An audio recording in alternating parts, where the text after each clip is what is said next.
Today we delve into one of the most elaborate and disturbing revenge stories you will ever encounter. Yet you won't even realize the motive is revenge until the final moments of this chilling narrative. This case perfectly illustrates how those who project the most polished professionalism can conceal the darkest, most terrifying inner rage.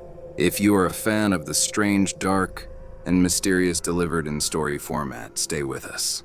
Prepare to learn how an acclaimed local journalist became a serial killer, manipulating public opinion and using his own news articles to mask his monstrous crimes. In the early evening of May 7, 2008, 65-year-old Zana Talosa was in her kitchen in the quiet, mountainous southeastern European city of Tetovo, North Macedonia. Zana worked as a cleaning lady, and this particular day was her day off, spent waiting for her adult son Zoran to return home. It was a beautiful, warm evening, so Zana had left her windows open. As she prepared a meal, her phone rang. It was a friend, whose voice was strained and riddled with anxiety. The friend asked if Zana was paying attention to the news. A terrible traffic accident had just occurred in their town, and tragically her son Zoran was reportedly involved. Zana let out a desperate cry, dropped her utensils, and ran out the door in a frenzy. Her neighbor saw her emerge and yelled out in concern. Zana, barely stopping, blurted out that her son was injured, and she was running to the hospital. Having no car, the neighbor watched as Zana literally ran down the road and disappeared around the corner. A short while later, the same neighbor heard a knock. They opened the door and were completely shocked to see Zoran standing outside unhurt. Before the neighbor could speak, Zoran, looking utterly confused, asked, "Have you seen my mother? We were supposed to have dinner, and it's unlike her to vanish without notice." The neighbor stared blankly, then asked, "Wait, Zoran, were you in a car accident?" Zoran denied it instantly. The neighbor explained how Zana had rushed out, claiming to go to the hospital to find him. As mystified as the neighbor, Zoran called the hospital. The staff confirmed his mother was not there, and crucially, they had not received any car accident victims that day, despite the circulating rumors. By the end of the night, Zoran had no choice but to report his mother missing. 9 agonizing days passed with no leads. On May 16th, 56-year-old reporter Vlado Taneski, who lived nearby, received a call from a police source.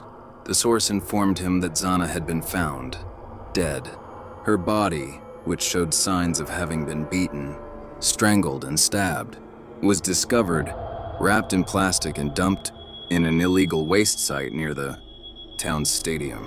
The source noted that Zana still had valuables on her person, immediately ruling out robbery as the motive.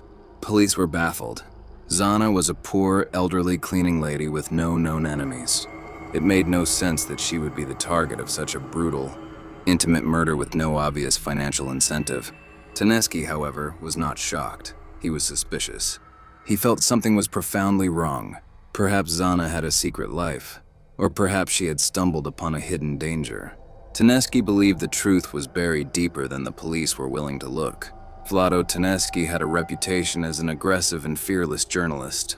Over his 30-year career, he had frequently plunged into murky stories involving corruption and misuse of power, publishing scathing criticisms of government officials and the police.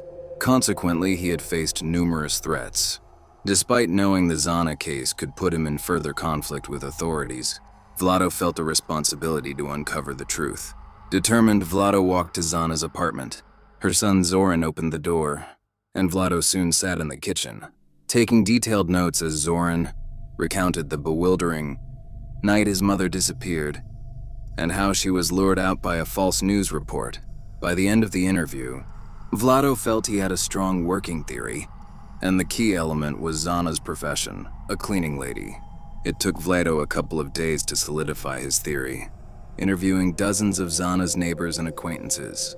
On May 19th, just 3 days after Zana was found, Vlado published an explosive story in the newspaper with the shocking headline, "A serial killer stalks Tetovo."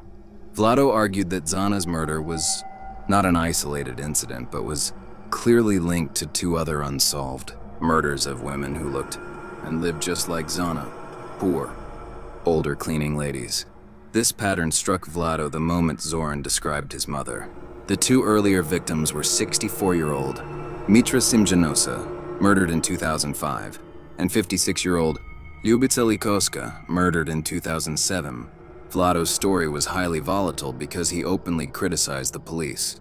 He pointed out that the 2005 and 2007 cases had been completely mishandled, and innocent people had been arrested in one of them, allowing the real killer to roam free. Vlado's critical article deeply angered the police force.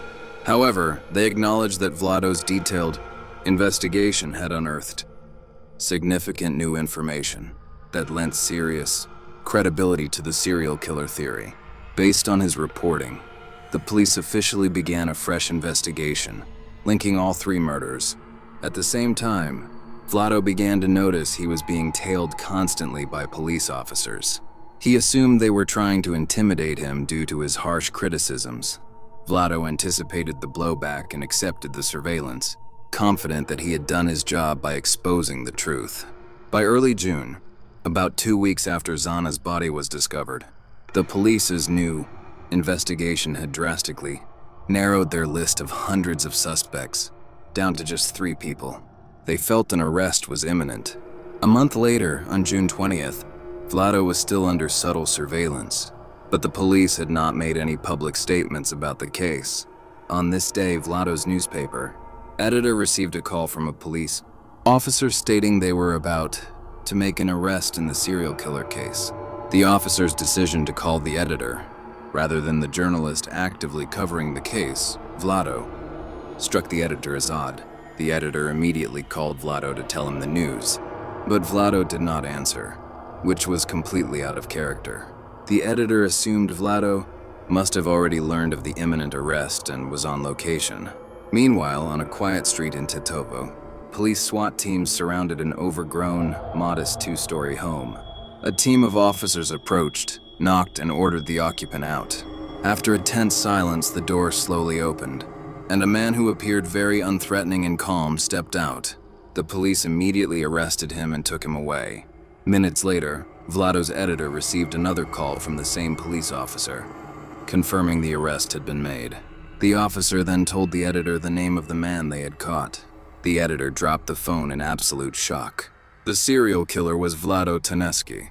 It was revealed that Vlado, despite his composed professional exterior, was consumed by deep-seated rage, particularly towards his mother, who had died in 2002. He viewed his mother as a terrible, cruel person. Following her death, Vlado became obsessed with the concept of revenge against his deceased mother. He decided his method of revenge would be to murder random women who closely resembled his mother in appearance and social standing. Poor, older, and working as cleaning ladies. All 3 victims, Mitra, Ljubica, and Zana, had personally known Vlado's mother. Vlado used this connection to gain the trust of each victim before luring them away to be strangled, stabbed, and beaten to death.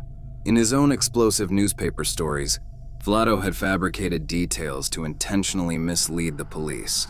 For example, the claim that he spoke to a witness who saw Zana get into a car with 2 men was a complete lie, designed to confuse investigators.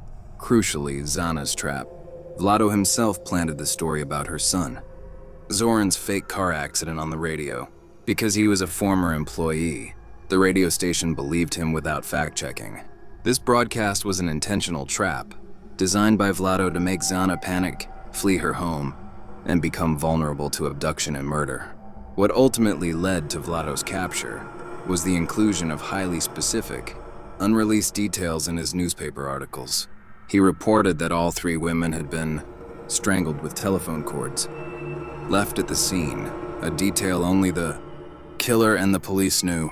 Reading this, police grew deeply suspicious of Vlado himself, shifting their focus from intimidation to investigation. The police, who Vlado thought were merely trying to intimidate him, were in fact diligently following him as their prime suspect.